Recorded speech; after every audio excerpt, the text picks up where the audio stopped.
നമസ്തേ, ഞാൻ പ്രിയ വേണുഗോപാൽ. ബാലഭാസ്കർ എന്ന അതുല്യനായ കലാകാരൻ്റെ അമ്മയുടെ സഹോദരിയുടെ മകളാണ്, അനിയത്തിയാണ് ഭാസ്കർ. 2018 സെപ്റ്റംബർ 25 സംഭവിച്ച ആ ഒരു ആക്സിഡന്റിനും ഒക്ടോബർ 2 സംഭവിച്ച ബാലുചേട്ടൻ്റെ മരണത്തിനും ശേഷം സ്വർണ്ണക്കള്ളക്കടത്ത് എന്ന ഒരു വലിയ വിവാദം ഉണ്ടായതിനു ശേഷം, അതായത് 2019 മെയ്ക്ക് ശേഷം, ജൂണോടുകൂടി ഈ കേസിനെ സംബന്ധിച്ചിട്ടുള്ള കാര്യങ്ങൾ പൊതുവിടത്തിൽ, പ്രത്യേകിച്ചും സോഷ്യൽ മീഡിയയിൽ, ഫേസ്ബുക്കിലൂടെ എഴുതുകയും അത് ഫോളോ അപ്പ് ചെയ്യുകയും കേസിന്റെ കാര്യത്തിൽ പലതരത്തിലുള്ള ശ്രമങ്ങൾ നടത്തുകയും ഒക്കെ ചെയ്ത ഒരാളെന്ന നിലയിൽ ഇതുവരെയും ആ രീതി തന്നെ പിന്തുടർന്നിരുന്നുവെങ്കിലും ഇന്ന് ആദ്യമായി ഇത് സംബന്ധിച്ച് ഒരു വീഡിയോ ചെയ്യണമെന്ന് ആഗ്രഹിക്കുകയാണ്. ആദ്യമേ പറയട്ടെ, ബാലുചേട്ടൻ മരിച്ച അതിന് കാരണമായ ആക്സിഡന്റിന്റെ അന്ന് മുതൽ ഞങ്ങൾ കണ്ട വളരെ വിചിത്രമായ ഒരുപാട് കാഴ്ചകളുണ്ട്. ഞങ്ങൾ സംശയിക്കേണ്ടി വന്ന ഒരുപാട് സാഹചര്യങ്ങളുണ്ട്. ഞങ്ങൾ അനുഭവിക്കേണ്ടി വന്ന ഒരുപാട് വേദനകളുണ്ട്. അത് ഹോസ്പിറ്റലിലും ICUവിലും, അത് കഴിഞ്ഞിട്ട് ബാലുചേട്ടൻ്റെ മരണത്തിന് ശേഷം സംസ്കാര ചടങ്ങുകൾക്കിടയിലും അദ്ദേഹത്തിന്റെ വീട്ടിലും ഒക്കെ അതിനൊക്കെ ഞങ്ങൾ സാക്ഷികളാവേണ്ടി വന്നതാണ്. അതിനുശേഷം ഈ പറഞ്ഞതുപോലെ അദ്ദേഹത്തിന്റെ മരണത്തിന് ശേഷം ബാലഭാസ്കറിന്റെ പത്നി ലക്ഷ്മിയുടെ ആരോഗ്യ വിവരം അറിയാൻ ഹോസ്പിറ്റലിലേക്ക് പോലും പ്രവേശനമില്ലാത്ത രീതിയിൽ ഞങ്ങളെ തടസ്സപ്പെടുത്തിയ ഒരു അനുഭവവും കൂടി മനസ്സിൽ വെച്ചുകൊണ്ട് തന്നെയാണ് 2 മാസത്തിനുള്ളിൽ, അതായത് ലക്ഷ്മി ബാലഭാസ്കർ ഹോസ്പിറ്റലിൽ നിന്ന് വീട്ടിലേക്ക് വന്നതിന് ശേഷം ഞങ്ങൾക്കുണ്ടായ അനുഭവങ്ങളും സംശയങ്ങളും ഒക്കെ ചേർത്ത് വെച്ച് പോലീസിലേക്ക് ഒരു പരാതി ഞങ്ങൾ ആദ്യമായി നൽകുന്നത്. അതിൽ ഞങ്ങൾ പറഞ്ഞിരുന്ന കാര്യം, ബാലഭാസ്കറിന്റെ ആക്സിഡന്റിലേക്ക് നയിച്ച പല കാര്യങ്ങളെക്കുറിച്ചും ഞങ്ങൾക്ക് സംശയങ്ങളുണ്ട്. ആ യാത്രയെക്കുറിച്ച്, ആ യാത്രയുടെ തീരുമാനത്തെക്കുറിച്ച്, മറ്റൊരു കച്ചേരി ക്യാൻസൽ ചെയ്തതിനെക്കുറിച്ച്, യാത്രയിൽ അന്ന് രാത്രി തന്നെ പുറപ്പെടണം എന്ന തീരുമാനമെടുത്തതിനെക്കുറിച്ച്, അതുമായി ബന്ധപ്പെട്ട പലതരം ഇടപാടുകൾ, ഫോൺ കോളുകളാവാം, ആളുകളുടെ ഇടപെടലുകളാവാം, ചില സംഭാഷണങ്ങളാവാം, സാമ്പത്തികമായ ഇടപാടുകളുമാകാം. അങ്ങനെ പല സംശയങ്ങളെല്ലാം ചേർത്ത് വെച്ച് പേരെടുത്ത് 2-3 വ്യക്തികളെ ചൂണ്ടിക്കാണിച്ചുകൊണ്ട് തന്നെയാണ്, അവരുടെ ഇടപെടലുകളെ, അതിലെ ദുരൂഹതകളെ ചൂണ്ടിക്കാണിച്ചുകൊണ്ട് തന്നെയാണ് ഞങ്ങൾ ആ പരാതി കൊടുക്കുന്നത്. ആ പരാതിയുടെ ഏറ്റവും ക്രക്സ് എന്ന് പറയുന്നത്, ലക്ഷ്മി ബാലഭാസ്കർ എന്ന വ്യക്തി ഈ വ്യക്തികളാൽ ചുറ്റപ്പെട്ടിരിക്കുകയാണ്. ഇപ്പോൾ ഞങ്ങൾ സംശയിക്കുന്ന വ്യക്തികൾ ലക്ഷ്മിയുടെ ചുറ്റുമുണ്ട് എന്നതിനർത്ഥം ബാലഭാസ്കർ പോയി, അവരുടെ മകൾ പോയി,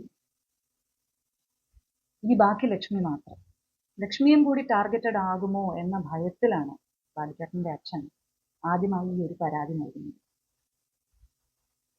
ആ പരാതി നൽകിയതിന് ശേഷം പിന്നീട് പല ഘട്ടങ്ങളിലും ലക്ഷ്മിയെ പോയി സന്ദർശിച്ചിരുന്ന അച്ഛനും ഒപ്പം ചിറ്റപ്പന്മാരും ഒക്കെ ഉണ്ടായിരുന്നു.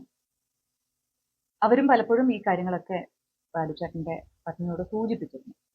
അങ്ങനെ ഒരിക്കൽ അവരോട് കേസ് കൊടുക്കട്ടെ, കേസുമായി മുന്നോട്ട് പോകട്ടെ എന്ന് ചോദിച്ചപ്പോൾ, പുറകോട്ട് പോവുകയാണെങ്കിൽ നമുക്ക് ഓർമ്മയുണ്ടാകും എല്ലാവർക്കും, അർജുൻ മൊഴി മാറ്റി എന്നത്. അർജുനാണ് ഡ്രൈവ് ചെയ്തിരുന്നത് അന്ന് എന്ന് പറഞ്ഞിരുന്നുവെങ്കിലും പിന്നീട് ഹോസ്പിറ്റലിൽ വിടുന്ന സമയമായപ്പോഴത്തേക്കും കഥ മാറിയിരുന്നു. അർജുനല്ല, ബാലുചേട്ടനാണ് വണ്ടി ഓടിച്ചിരുന്നത് എന്നായിരുന്നു. അതിന് ആക്കം കൂട്ടുന്ന രീതിയിൽ, സംശയങ്ങൾക്ക് ആക്കം കൂട്ടുന്ന രീതിയിൽ ലോക്കൽ പോലീസ്, അന്നത്തെ ആറ്റിങ്ങൽ DYSP ആയിരുന്ന അനിൽകുമാർ എന്നാണ് അദ്ദേഹത്തിന്റെ പേര്, ബാലുചേട്ടനാണ് വണ്ടി ഓടിച്ചത് എന്ന് ദൃക്സാക്ഷികൾ ഉൾപ്പെടെ പറഞ്ഞു കഴിഞ്ഞു. അതുകൊണ്ട് കേസായി മുന്നോട്ട് പോകാനില്ല. FIR ഇട്ടിരുന്നു. പക്ഷെ കേസിന് അടിസ്ഥാനം ഇനി അങ്ങോട്ട് മുന്നോട്ട് പോകാനില്ല. കാരണം ആക്സിഡന്റിന് കാരണക്കാരനായി, മകളുടെയും മരണത്തിന് കാരണക്കാരനായി മരണപ്പെട്ട ബാലഭാസ്കർ മാറിയിരിക്കുന്നു. Case closed. ഈ ഒരു ഘട്ടത്തിലാണ് ഇതിനു പിന്നിൽ എന്തോ തിരിമറിയുണ്ടെന്ന് ഞങ്ങൾ പൂർണ്ണമായും വിശ്വസിക്കുന്നു. സംശയങ്ങൾ മാറി ഒരു വിശ്വാസത്തിലേക്ക് വരുന്നു. ഇതെന്തോ അട്ടിമറിക്കാൻ വേണ്ടിയിട്ടുള്ള ശ്രമമാണ്. ഇത് ലക്ഷ്മിയോട് പറയുമ്പോൾ അർജുൻ എന്തുകൊണ്ട് മൊഴി മാറ്റി എന്നുള്ളത് അന്വേഷിക്കണം, എനിക്കും അറിയണം. പക്ഷെ സാമ്പത്തിക കാര്യങ്ങളൊന്നും അന്വേഷിക്കണ്ട എന്ന് ബാലഭാസ്കറിന്റെ അച്ഛനോട് പറഞ്ഞത് ലക്ഷ്മിയാണ്. അവിടെ ഉണ്ടായിരുന്ന എല്ലാവരും സാക്ഷികളാണ്. ഞങ്ങൾ ആദ്യമേ കൊടുത്തിരുന്ന പരാതി നിലനിൽക്കുന്നത് കൊണ്ട് തന്നെ അതിനെ ബേസ് ചെയ്ത് തന്നെയാണ് പക്ഷെ കേസുമായി മുന്നോട്ട് പോകാൻ അച്ഛൻ തീരുമാനിച്ചു. അടുത്ത കംപ്ലൈന്റിലും ഈ ലോക്കൽ പോലീസ് ഇത് അവസാനിപ്പിക്കാൻ ശ്രമിക്കുന്നു എന്ന് കണ്ടുകൊണ്ട് അതങ്ങനെയല്ല വേണ്ടത് എന്ന് തീരുമാനിച്ച് ക്രൈംബ്രാഞ്ച് അന്വേഷിക്കുന്ന ഒരു ഘട്ടത്തിലേക്ക് വന്നു. അതിന് കാരണമായത് ഈ പരാതി തന്നെയാണ്. കാരണം സാമ്പത്തികമായോ മറ്റോ ഉള്ള ഗൂഢാലോചന ഈ അപകടത്തിന് പിന്നിൽ ഞങ്ങൾ സംശയിക്കുന്നു. അല്ലെങ്കിൽ അനാവശ്യമായി ദൃക്സാക്ഷികളെ കൊണ്ടുവന്ന് മൊഴി മാറ്റിയ അർജുന് ഫേവറബിളായി ഈ കേസ് ക്ലോസ് ചെയ്യാൻ പോലീസ് ശ്രമിക്കേണ്ടതില്ല. ദുരൂഹതകൾ ഒരുപാടുണ്ട്, ഓരോന്നായി പിന്നീട് പറയാം. പക്ഷെ ഞാൻ ഇപ്പോൾ ഈ വീഡിയോ ചെയ്യുന്നതിന് ഒരു വലിയ കാരണമുണ്ട്. ഇക്കഴിഞ്ഞ ദിവസം ലക്ഷ്മി ബാലഭാസ്കർ 6 വർഷത്തിന് ശേഷം പൊതുവിടത്തിൽ വന്ന് ഒരു മാധ്യമത്തിലൂടെ എല്ലാവരോടും സംസാരിച്ചു. അവരോടുള്ള എല്ലാ ബഹുമാനവും നിലനിർത്തിക്കൊണ്ട് തന്നെ പറയട്ടെ, കേസിനെ കുറിച്ചോ അല്ലെങ്കിൽ ഇപ്പോൾ നിലവിൽ കേസിൽ ബാക്കിയായിട്ടുള്ള ചോദ്യങ്ങളെക്കുറിച്ചോ അവരോടൊന്നും ചോദിച്ചില്ല. ചോദിച്ചതിന് പോലും അവർ കൃത്യമായ മറുപടി പറഞ്ഞില്ല. പറഞ്ഞതിലുള്ള സംശയങ്ങളെ ദൂരീകരിക്കാൻ ഇനിയൊരു അവസരമില്ല എന്നവർ പറഞ്ഞു എന്നുള്ളിടത്ത് ആ വീഡിയോയിൽ അവർക്ക് അർഹിക്കുന്നു എന്ന് എല്ലാവരും അവരർഹിക്കുന്നു എന്ന് പറയുന്ന സഹതാപത്തിനപ്പുറം ഒരു കാമ്പുള്ളതായി തോന്നിയില്ല. സഹതാപം നേടാൻ വേണ്ടി മാത്രം ലക്ഷ്മി വന്നു എന്നുള്ളതല്ല ഞാൻ ആരോപിക്കുന്നത്. എന്തിനു വന്നു എന്ന് ചോദിക്കണം. 6 വർഷത്തിന് ശേഷം വന്ന സ്ഥിതിക്ക് ചോദിക്കാനുള്ളത് കുറച്ചുകൂടി അറിയാമായിരുന്നു എന്നുള്ളത് പറയാം. പക്ഷെ ലക്ഷ്മി അവിടെ പറഞ്ഞ ഒരു കാര്യമാണ്, അത് വളരെ വാലിഡ് ആണ്, പൂർണ്ണമായും ഞങ്ങളും അംഗീകരിക്കുന്ന ഒരു കാര്യമാണ്. ഒരു മരണം സംഭവിച്ചു, പ്രത്യേകിച്ചും തന്റെ ഏറ്റവും ക്ലോസ് ആയിട്ടുള്ള ആൾക്കാരുടെ ആവുമ്പോൾ, ഭർത്താവിന്റെയും മകളുടെയും കൂടി ആവുമ്പോൾ പിന്നീടുള്ള കുറെ കാലം ഒരു റിക്കവറി ഹീലിംഗ് എന്നൊക്കെ നമുക്ക് പേരിന് പറയാം എങ്കിൽ പോലും ഒരു വല്ലാത്തൊരു മാനസികാവസ്ഥയായിരിക്കാം. റിയാലിറ്റി എന്ത്, യാഥാർത്ഥ്യം എന്ത്, കേൾക്കുന്ന കഥകൾ എന്ത് എന്ന് ചിന്തിച്ചു പോകുന്ന ഒരവസ്ഥ. ആ അവസ്ഥയിൽ ഞാൻ പറയും, ലക്ഷ്മി കൂടെ ഉണ്ടായിരുന്നവരെല്ലാം കള്ളന്മാരാണ് എന്ന് ഞാൻ ഒന്നുകൂടി പറയുമ്പോഴും ഞാൻ പറയും, ലക്ഷ്മി ഭാഗ്യവതിയാണ്. നല്ല ബന്ധവത്തിൽ ഈ പറയുന്ന ആൾക്കാരുടെ സുരക്ഷിതത്വത്തിലായിരുന്നു ലക്ഷ്മി എപ്പോഴും. അതുകൊണ്ട് ലക്ഷ്മിക്കൊന്നും പറയേണ്ടി വന്നില്ല. ഇപ്പോൾ വന്ന് സംസാരിച്ചതും ഒരു പ്രസ് മീറ്റിലല്ലല്ലോ, ആരെങ്കിലും ചോദിക്കുന്ന ചോദ്യങ്ങൾക്ക്, റാൻഡമായിട്ടുള്ള ചോദ്യങ്ങൾക്കുള്ള ഉത്തരമല്ലല്ലോ. നേരത്തെ അറിഞ്ഞ് സംസാരിച്ച് എന്തൊക്കെ സംസാരിക്കാമെന്ന് തീരുമാനിച്ച് അങ്ങനെ സംസാരിച്ചതായിട്ടേ തോന്നിയുള്ളൂ. തെറ്റാണെങ്കിൽ ക്ഷമിക്കും. ഞാൻ പറഞ്ഞു വരുന്നത് ഇതിന്റെ മറുവശത്തെക്കുറിച്ചാണ്. ഇപ്പൊ നടക്കുന്ന ഏറ്റവും വലിയ ചർച്ച എന്ന് പറയുന്നത് ബാലുചേട്ടന്റെ അച്ഛനും അമ്മയും, പ്രത്യേകിച്ചും അമ്മ ഒരുപാട് സംസാരിക്കുന്നു. കല്യാണം നടന്ന ആ കാലത്തെക്കുറിച്ച് ഇന്നെന്ന പോലെ സംസാരിക്കുന്നു. അവരുടെ മനസ്സിലെ ഗ്രഡ്ജ് ഒട്ടും മാറിയിട്ടില്ല, മരുമകളെ അടുപ്പിച്ചിട്ടില്ല. മരുമകളെയും മകനെയും സ്നേഹമുണ്ടായിരുന്നെങ്കിൽ അന്ന് കൂടെ നിർത്തിയിരുന്നെങ്കിൽ ഇതൊന്നും വരില്ലായിരുന്നു. ഇങ്ങനെയൊക്കെ ഒരുപാട് സംശയങ്ങൾ, ചോദ്യങ്ങൾ, ആരോപണങ്ങൾ ഒക്കെ കേൾക്കുന്നതിനിടയിൽ വേദന കൊണ്ട് തന്നെയാണ് ഈ വീഡിയോ ചെയ്യാമെന്ന് തീരുമാനിച്ചത്. ശരിയാണ്, ഒരു കഥ കേൾക്കുന്ന ലാഘവത്തോടെ ആ വീഡിയോ ഒക്കെ കണ്ടാൽ നമുക്ക് തോന്നും 18 വർഷത്തെ ജീവിതവും കഴിഞ്ഞ് പിന്നീടുള്ള 6 വർഷവും കഴിഞ്ഞ്, മകനും കൊച്ചുമകളും മരിച്ച് 6 വർഷവും കഴിഞ്ഞ് ഈ അമ്മ ഇപ്പോഴും അതുപോലെ സംസാരിക്കണമെങ്കിൽ അവരുടെ മനസ്സ് എത്ര പുഷ്പത്തരം നിറഞ്ഞതാണ്, അല്ലെങ്കിൽ എത്ര കട്ടിയുള്ളതാണ് എന്നൊക്കെ സാധാരണക്കാർ ചിന്തിച്ചു. പക്ഷെ ഞാനപ്പോൾ ലക്ഷ്മി പറഞ്ഞ കാര്യം കടമെടുക്കാൻ ആഗ്രഹിക്കുന്നു. മരണം നടന്നതിന് ശേഷം, എൻ്റെ ഏറ്റവും അടുത്ത ഒരാളുടെ മരണം നടന്നതിന് ശേഷം റിയാലിറ്റി എന്ത്, എന്താ വിശ്വസിക്കേണ്ടത് എന്ത്, അല്ലെങ്കിൽ കഥകൾ എന്ത് എന്നൊക്കെ അറിയാൻ പറ്റാത്തൊരു സ്റ്റേജ് ഉണ്ടല്ലോ. ഈ അമ്മ അത് അനുഭവിക്കുന്നത് ഈ 6 വർഷം മുമ്പ് മകൻ മരിച്ചപ്പോൾ മാത്രമല്ല, അല്ലെങ്കിൽ 6 മാസം, വെറും 6 മാസം മുമ്പ് എൻ്റെ മകൾ മരിച്ചപ്പോൾ മാത്രമല്ല, ഞങ്ങളുടെ കുടുംബത്തിലെ തന്നെ ബാലുചേട്ടന് പോലും ഏറ്റവും വിലപ്പെട്ട ഒരു ജീവൻ എന്ന് പറയുന്ന ഒരു വ്യക്തി എന്ന് പറയാവുന്ന വല്യമ്മാവൻ, വയലിനിസ്റ്റ് ശ്രീ വി ശശികുമാർ, ബാലുചേട്ടന്റെ ഗുരു, മരിച്ച കഴിഞ്ഞ വർഷമല്ല. ഈ അമ്മയുടെ ജീവിതം സ്തംഭിക്കുന്നത് 2000-ൽ ബാലുചേട്ടന്റെ കല്യാണത്തോടുകൂടിയാണ്. കാരണം ഞാൻ ഒന്നുകൂടി പറയാം, ഇവിടെ കൊണ്ട് നിർത്തരുത്, ഇതിൽ കട്ട് ചെയ്തിട്ട് ഉപയോഗിക്കരുത്, ബാക്കിയും കൂടി കേൾക്കണം. മകൻ കല്യാണം കഴിച്ചു, ശരി. അന്നേ ദിവസം വീട്ടിലേക്ക് വരട്ടെ എന്ന് ചോദിച്ചു. മകന് ഭീഷണിയുണ്ട്, ബാക്കി കാര്യങ്ങൾ പ്രശ്നങ്ങളുണ്ട്, മകളുണ്ട്, സുഖമില്ലാത്തൊരു മകൾ വീട്ടിലുണ്ട്, വരരുത് എന്ന് പറഞ്ഞു. ഒരൊറ്റ തവണ. ആ സംഭവം നടക്കുന്ന സമയത്തെ ഫസ്റ്റ് റിയാക്ഷൻ, അതിലെന്തെങ്കിലും തെറ്റുണ്ടെന്ന് വിവരമുള്ളവർക്ക് തോന്നുന്നു ഞാൻ കരുതുന്നില്ല. പക്ഷെ അച്ഛൻ മകന് വേറെ വഴിയില്ല എന്ന് കണ്ടതുകൊണ്ട് ഈ കല്യാണം നടത്തിച്ചവർക്കും അതിനെ മുന്നിട്ടിറങ്ങിയവർക്കുമൊന്നും, അല്ലെങ്കിൽ പാക്ക് ചെയ്തിറങ്ങിയ ലക്ഷ്മിക്ക് പോലും തിരിച്ച് വീട്ടിലേക്ക് പോകാനുള്ള നിവൃത്തിയില്ല എന്ന് കണ്ടതുകൊണ്ട് അച്ഛൻ തന്നെയാണ് അച്ഛൻ്റെ കസിൻ്റെ വീട്ടിലേക്ക്, എറണാകുളത്തേക്ക് ടാക്സിയും പിടിച്ച് മകനെയും ഭാര്യയെയും സുഹൃത്തുക്കളെയും അയക്കുന്നത്. അവിടെ കുറച്ച് മാസങ്ങളാണ് തോന്നുന്നു നിന്നതിന് ശേഷം തിരിച്ചു വരുമ്പോൾ ഒരു സന്ധ്യയ്ക്ക് ബാലുചേട്ടൻ ഭാര്യയും കൊണ്ട് വരുന്നു. അപ്പോഴും അപ്രതീക്ഷിതമാണ് അമ്മയുടെ ഫസ്റ്റ് റിയാക്ഷൻ. ഏതൊരു നമ്മളൊരു ഒരു സാഹചര്യം ആലോചിച്ച് നോക്കും, എനിക്കിഷ്ടമില്ലാത്തൊരു കാര്യം നടന്നു, നമ്മൾ ആദ്യമേ കയറി ചിന്തിച്ച് ഒരു ഉത്തരമായിരിക്കില്ല കൊടുക്കുക. കയറണ്ട എന്ന് പറഞ്ഞു. വരട്ടെ എന്ന് ചോദിച്ചു, കയറണ്ട എന്ന് പറഞ്ഞു. കാരണം അപ്പോഴും സുഖമില്ലാത്ത മകൾ വീട്ടിലുണ്ട്. അവളെങ്ങനെ റിയാക്ട് ചെയ്യുന്നു അറിയില്ല, അവളെ എങ്ങനെ പിന്നെ മാനേജ് ചെയ്യണമെന്ന് അറിയില്ല, ഈ കുട്ടിയെ എങ്ങനെ സംരക്ഷിക്കും, വരുന്ന കുട്ടിയെ എന്തെങ്കിലും സംഭവിച്ചാൽ അതിൽ നിന്ന് എങ്ങനെ മാറ്റി നിർത്തും എന്നുള്ളത് അറിയില്ല. വേണ്ട എന്ന് പറഞ്ഞു. അവിടെ തീരുന്നു. പിന്നീട് ഒരിക്കൽ പോലും ഈ കുട്ടി, കല്യാണം കഴിഞ്ഞ് വന്ന കുട്ടി, ആ അമ്മയുടെ പ്രസൻസിനെ വാല്യൂ ചെയ്തിട്ടില്ല. ആ അമ്മ ഉണ്ട് ഉള്ള രീതിയിൽ പോലും ഒരിക്കൽ പോലും പെരുമാറിയിട്ടില്ല പിന്നീടുള്ള 18 വർഷവും. ഞാനിത് പറയുന്നതിന് കാരണം, ബാലുചേട്ടൻ അവിടെ നിരന്തരം വരാറുണ്ടായിരുന്നു. വരുമ്പോഴൊക്കെ പരാതികളാണ് ബാലുചേട്ടൻ.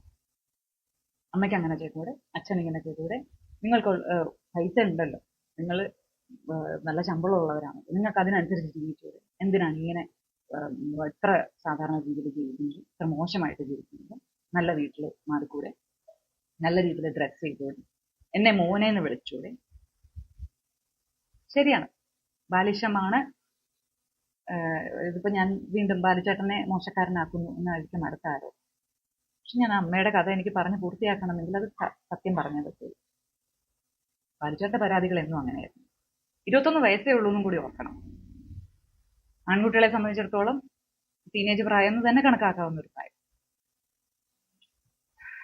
ഈ ഭാര്യ എന്ന് പറയുന്ന വ്യക്തി അച്ഛന്റെ കയ്യിൽ നിന്ന് ബാലുചേട്ടന്റെ ആദ്യത്തെ പരിപാടികളുടെയൊക്കെ പ്രതിഫല തുക ചേർത്ത് വെച്ചുണ്ടാക്കിയ ഒരു 2 ലക്ഷം രൂപയുടെ പാസ്ബുക്കും വാങ്ങിച്ച്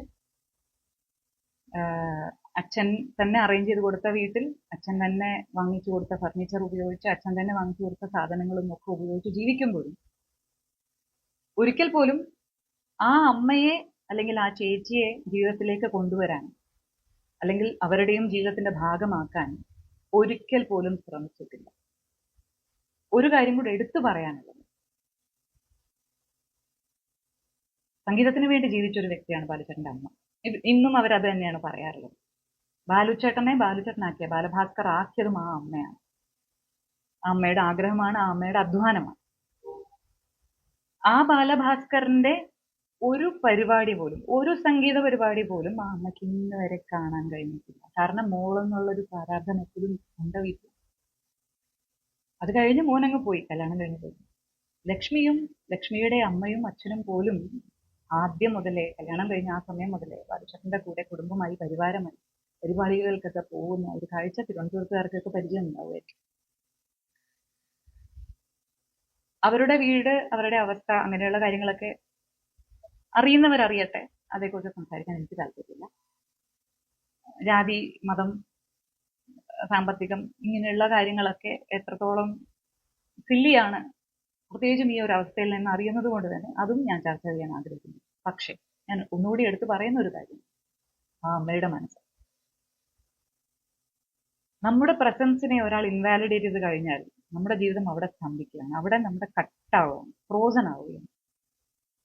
ഇന്ന് മകനില്ല, മകളുമില്ല. ആ അമ്മ അനുഭവിക്കുന്നത് എന്ത് എന്ന് അറിയണമെങ്കിൽ കുറച്ച് പ്രയാസപ്പെടും. അങ്ങനെ ലക്ഷ്മിയുടെ കഥയൊന്നും പോരാ, അല്ലെങ്കിൽ ലക്ഷ്മിയുടെ അനുഭവവും പോരാ. അച്ഛനും അമ്മയും അനിയനും അനിയന്റെ കുടുംബവും ഒക്കെ ഉണ്ടായിട്ടും ലക്ഷ്മിക്ക് അത് പോരാഞ്ഞു. ലത വേണമായിരുന്നു, ലത ചേച്ചി വേണമായിരുന്നു, വിഷ്ണുവും തമ്പിയും അപ്പുറവും ഇപ്പുറവും വേണമായിരുന്നു. പിന്നെ കുറെ സുഹൃത്തുക്കളുടെ പേര് എപ്പോഴും പറയുന്നത് അവരൊക്കെ വേണമായിരുന്നു. എല്ലാവരും ഉണ്ടായിരുന്നു, അമ്മയ്ക്കതൊന്നും ഉണ്ടായിരുന്നു.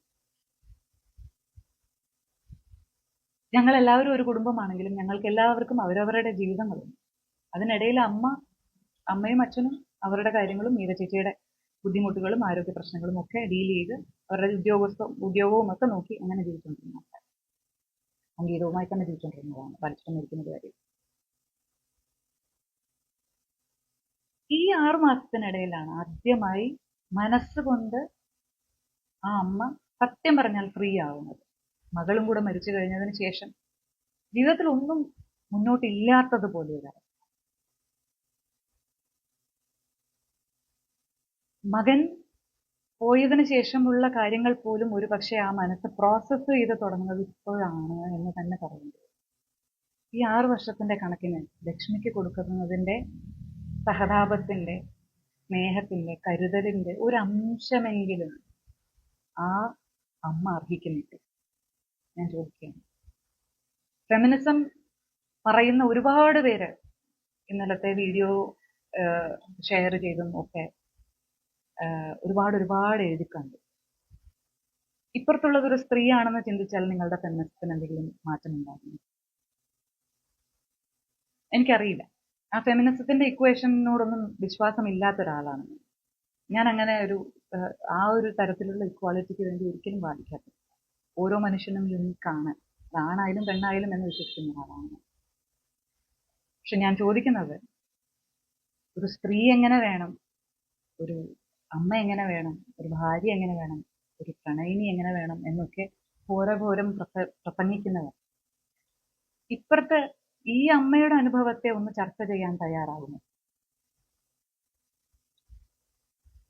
അവരൊന്നും തയ്യാറാകണ്ട, താല്പര്യവുമില്ല. പക്ഷെ സാധാരണക്കാർക്ക്, ലക്ഷ്മി തന്നെ പറഞ്ഞില്ലേ, 90%ത്തിൽപ്പെട്ട പ്രൊസസീവായ ഭാര്യ, പ്രൊസസീവായ അമ്മ, അതിൽപ്പെട്ട സ്ത്രീകളുണ്ടാവുമല്ലോ, അവർക്കൊന്ന് ചിന്തിക്കാമെന്ന് ഞാൻ കരുതുന്നു. അവർ ചിന്തിക്കണമെന്ന് ഞാൻ അഭ്യർത്ഥിക്കുന്നു. ഒരു സീരിയൽ കാണുന്ന ലാഘവത്തോടെ ഈ വീഡിയോ. കാരണം നേരത്തെ പറഞ്ഞതുപോലെ ലക്ഷ്മിക്കുണ്ടായിരുന്ന ബന്ധവസ്തൊന്നും, അല്ലെങ്കിൽ ലക്ഷ്മിക്കുണ്ടായിരുന്ന കരുതലോ സുരക്ഷിതത്വമോ ഒന്നും അപ്പുറമോ ആൾക്കാർ നിൽക്കാൻ, ബോഡി ഗാർഡ്സ് ഒന്നും ഈ അമ്മയ്ക്കും, അമ്മയും അച്ഛനും ഇപ്പോൾ ഉള്ള വീട്ടിൽ ഞങ്ങളൊന്നും ഇല്ലാന്നുണ്ടെങ്കിൽ ആരും കയറി വരുന്നവരോട് സംസാരിക്കാതിരിക്കാൻ അവർക്കറിയില്ല. അവർ ചോദിക്കുന്ന ചോദ്യങ്ങൾക്ക് നോ പറയാൻ അറിയില്ല, കടച്ചിട്ട് പോകാൻ അറിയില്ല. സംസാരിക്കുന്നത് അവരുടെ മനസ്സിലെ ഭാഷയിൽ തന്നെയാണ്, അവരുടെ അനുഭവങ്ങൾ തന്നെയാണ്. പ്ലാൻ ചെയ്ത് പ്രിപ്പയർഡ് ആയിട്ട് ശരി ഞാൻ റെഡി ആയിട്ട് വരാം എന്ന് പറഞ്ഞ് സ്ക്രിപ്റ്റ് നോക്കി സംസാരിക്കാനൊന്നും അവർക്കും അറിയില്ല. എന്ന് മാത്രമല്ല, അവിടെ വന്നിട്ട് പോയവർക്കൊക്കെ അറിയാം, പോകുന്ന സമയത്ത് ഒരു ടീച്ചർ എങ്ങനെയായിരുന്നോ പണ്ട്, ഒരു അധ്യാപിക എന്നുള്ളതിന്റെ രീതിയിൽ സംസ്കൃതമായാലും പാട്ടായാലും ഏറമ്മ എങ്ങനെയായിരുന്നു, അച്ഛൻ്റെ അമ്മ എങ്ങനെയായിരുന്നു, അങ്ങനെ തന്നെ ഓരോ മഞ്ചും കയ്യിൽ കൊടുത്താണ് വിടുക. പെരമയെ കൊണ്ട് ഈ കഥകളൊക്കെ പറയിച്ച് വെറും ഓൺലൈൻ മീഡിയയ്ക്ക് ആഘോഷിക്കാൻ വേണ്ടിയിട്ട്, അല്ലെങ്കിൽ സാധാരണക്കാർക്ക് കുത്തിപ്പറിക്കാൻ വേണ്ടി കൊടുത്തവർക്ക് പോലും സ്നേഹം പകർന്നിട്ടാണ് പെരമ യാത്രയാക്കാറുള്ളത്. അങ്ങനൊന്നും ചിന്തിക്കാറില്ലാത്തൊരു വ്യക്തിയാണ്. പക്ഷെ കഴിഞ്ഞ ദിവസം മുതൽ കമന്റുകൾ വരുന്ന വിധം കണ്ടപ്പോൾ ആൾ ഒരുപാട് പതറി. ഇന്നലെയും ഇന്നും ഒക്കെ വീണ്ടും വീഡിയോ എടുക്കാൻ ആളുകൾ വരുന്നുണ്ട്. അവർ പറഞ്ഞയച്ചു, ഇവർ പറഞ്ഞയച്ചു എന്ന് പറയുന്നുണ്ട്.